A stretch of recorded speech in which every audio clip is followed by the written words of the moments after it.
Olá, senhores. Bom dia, boa tarde, boa noite. Todos vocês que são inscritos no nosso canal, Anotações de Processo Civil.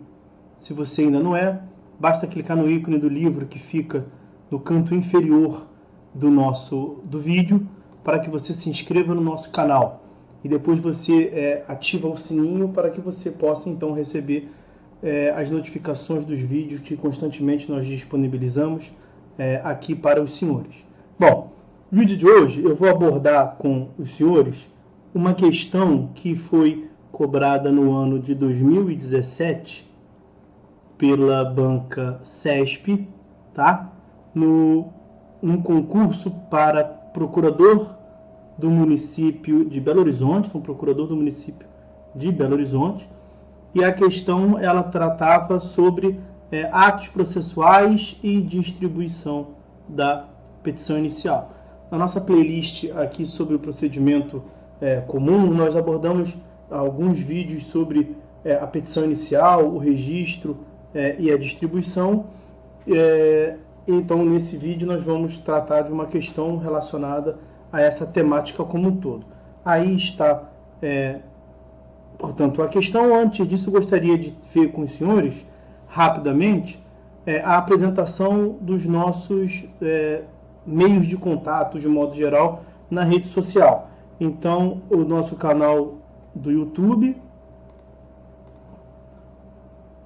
nosso canal no YouTube, que os senhores têm conhecimento, nosso canal no YouTube, também a nossa plataforma acadêmica arturvieiracursos.com.br, arturvieiracursos.com.br, nossa página no Facebook, Instagram, Twitter e outros meios de contato aí, destacando aqui para eventuais interessados, só pontuando aqui para eventuais interessados, o nosso e-mail para contato. Então, nosso e-mail para contato, artur.diego@terra.com.br, artur.diego@terra.com.br. Bom, vamos então à análise da questão como um todo. Acerca de atos processuais e distribuição, assinale a opção correta. Então, não sei o que está acontecendo aqui, senhores, nós estamos ainda aprendendo a manusear esse novo brinquedo aqui para os senhores. Então, a questão pede para que seja apresentada a opção correta. Presente a opção correta. A linha A, o recurso interposto antes da publicação da sentença ou do acórdão será considerado intempestivo e não produzirá efeito, salvo se a parte ratificar as razões recursais dentro do prazo para sua interposição após a publicação do ato. A linha B, a citação de município e suas respectivas autarquias pode ser firmada pelo correio, com aviso de recebimento, caso em que a correspondência deverá ser enviada para o órgão da advocacia pública responsável pela representação judicial do referido ente público. A linha C, havendo na localidade mais de um juízo competente e estando demonstrada a continência entre uma ação em curso e nova ação a ser proposta, pode o demandante distribuir sua nova ação por dependência ao juízo processante da ação em curso. A linha D, alternativa D, a legislação processual vigente não permite que as partes e o juiz estabeleçam um calendário para a realização de determinados atos processuais, tais como prazo para manifestações das partes e data de realização de audiências, assim como a dispensa de intimação das partes para a prática de atos processuais estabelecidos. Bom, vamos enfrentar cada uma, portanto, dessas alternativas para que nós possamos bem definir qual é o gabarito, tá? Então, ali em cima vai estar sempre consignado para os senhores o enunciado geral, tá? Acerca de atos processuais e distribuição, assinale a alternativa correta. Então, o que nós devemos fazer é investigar qual é, dentre essas alternativas, a única correta, o que vai fazer com que todas as demais naturalmente estejam incorretas. Então, alternativa A, o recurso interposto antes da publicação da sentença. Então, recurso interposto antes da publicação da sentença ou do acórdão será considerado intempestivo e não produzirá efeito jurídico, salvo se a parte ratificar as razões recursais dentro do prazo para sua interposição após a publicação do ato. O problema está mais ali no início da assertiva, senhores. Nós temos o artigo 218 do CPC, artigo 218 do CPC, que vai assim nos dizer: os atos processuais serão realizados nos prazos prescritos em lei. Parágrafo 1º. Quando a lei for omissa, o juiz determinará os prazos em consideração à complexidade do ato. Então, na omissão da lei, o juiz determina. Parágrafo 2º. Quando a lei ou o juiz não determinar prazo, as intimações somente obrigarão o comparecimento após decorrido 48 horas. Parágrafo 3º. Inexistindo preceito legal ou prazo determinado pelo juiz, será de 5 dias o prazo para a prática de ato processual a cargo da parte. É o que se chama de prazo residual, esse parágrafo 3º. Nós temos a regra que o prazo será previsto em lei, uma primeira exceção, que não sendo o prazo previsto em lei, o prazo será determinado pelo juízo, e aí a exceção da exceção. Nem a lei prevendo, nem o juiz determinando, a própria lei no parágrafo 3º já dá a solução, o prazo será, portanto, de 5 dias. O que nos importa, senhores, para esta alternativa, está no parágrafo 4º. Parágrafo 4º do artigo 218, portanto. Será considerado, então será considerado tempestivo, o ato praticado antes do termo inicial do prazo. Antes do termo inicial do prazo. Na verdade, senhores, a finalidade desse dispositivo foi, evidentemente, combater uma jurisprudência. Então, nós tínhamos uma jurisprudência defensiva. Nós tínhamos uma jurisprudência defensiva, essencialmente no âmbito do STJ, que tratava do que se chamava, na linha do que está cobrado aqui na questão, era chamado de recursos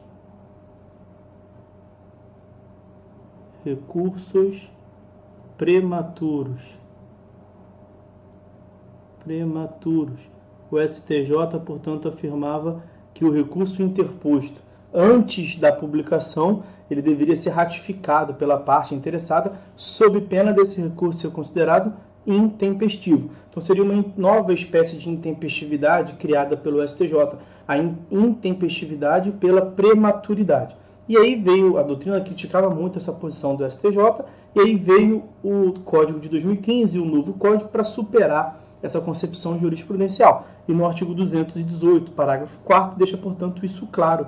Por conta disso, a alternativa A está equivocada. Ela está errada e não deve, portanto, ser marcada. Nós devemos investigar qual é a alternativa correta, tá certo?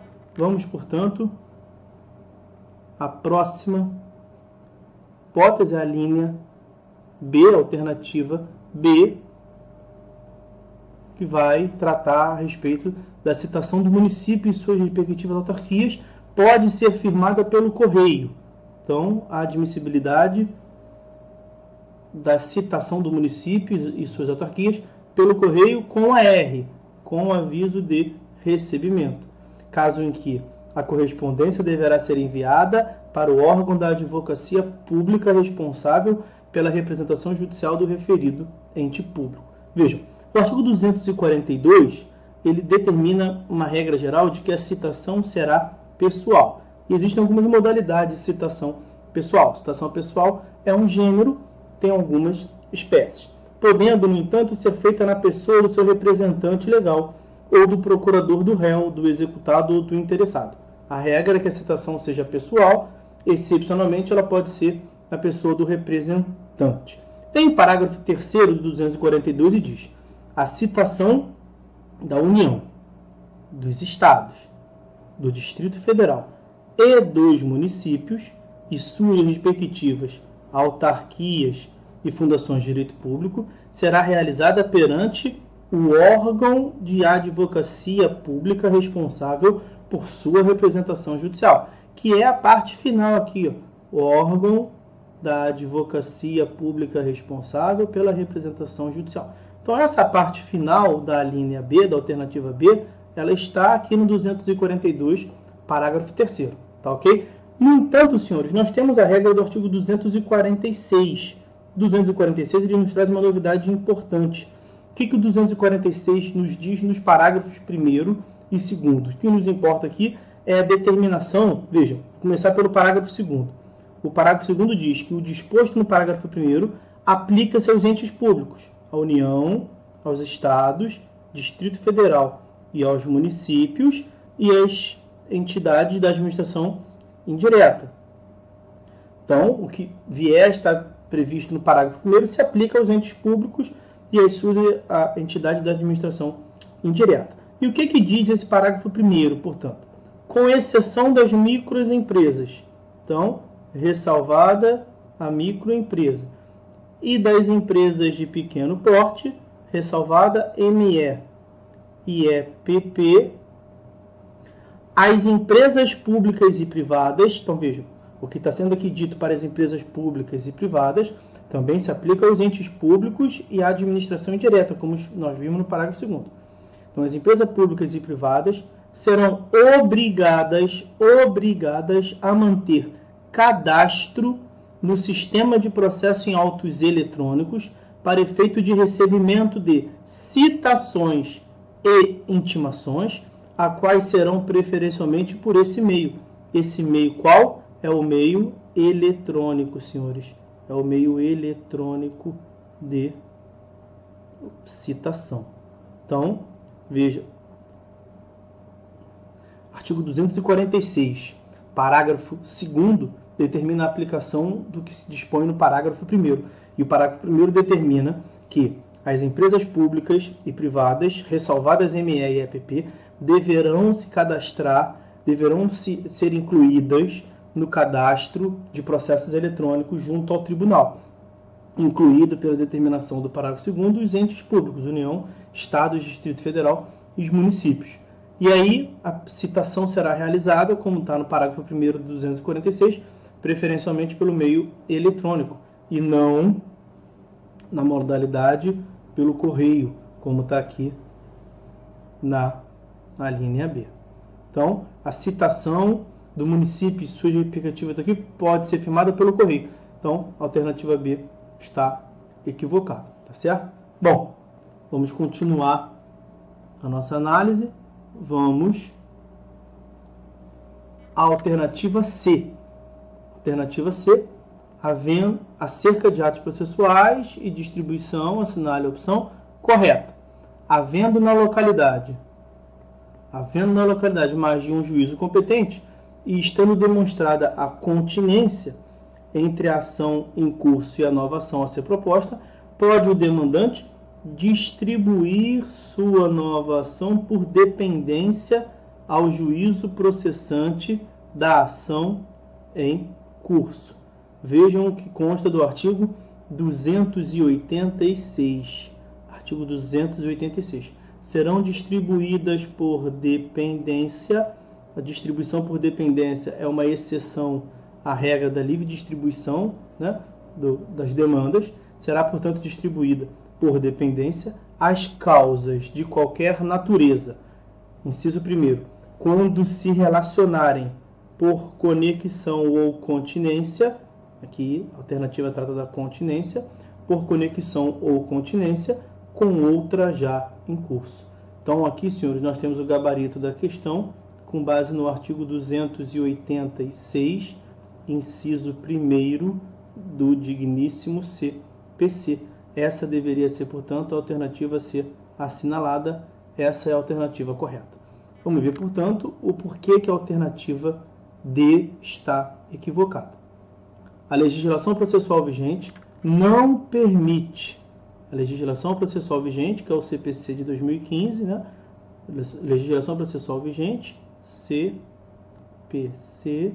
de 2015, não permite que as partes e o juiz estabeleçam calendário para a realização de determinados atos processuais. Está equivocado. É o calendário processual. Vejam, o artigo 190, ele trata do que se chama de cláusula geral dos negócios processuais. Havia uma grande discussão no código anterior, a respeito da existência de negócio jurídico de natureza processual. A doutrina majoritária ela até recusava, justamente pela ausência de previsão em lei. E aí vem o artigo 190 do novo Código e diz: versando o processo sobre direitos que admitam a autocomposição, é lícito às partes plenamente capazes estipular mudanças no procedimento para ajustá-lo à especificidade da causa e convencionar sobre os seus ônus, poderes, faculdades e deveres. Veja que o artigo 190, ele trata aqui de negócio jurídico processual entre as partes. Entre as partes. O que a alternativa está dizendo é uma complementação, é o calendário processual. E a possibilidade do calendário processual está mais precisamente no artigo 191, que até por um equívoco não botei aí para os senhores.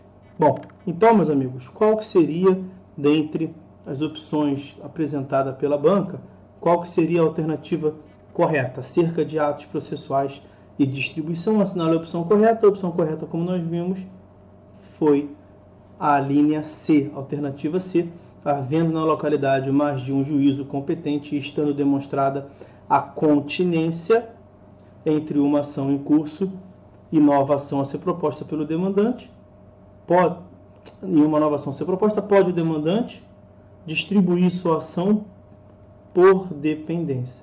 Então, distribuição por dependência, o que nós vimos aqui no artigo 286, parágrafo 1º. Bom, antes de concluir esse vídeo, rapidamente mostrar para os senhores, mais uma vez, as nossas formas de contato, nosso canal no YouTube, nossa plataforma acadêmica. Gostaria só de destacar para os senhores essa nossa plataforma acadêmica, arturvieiracursos.com.br.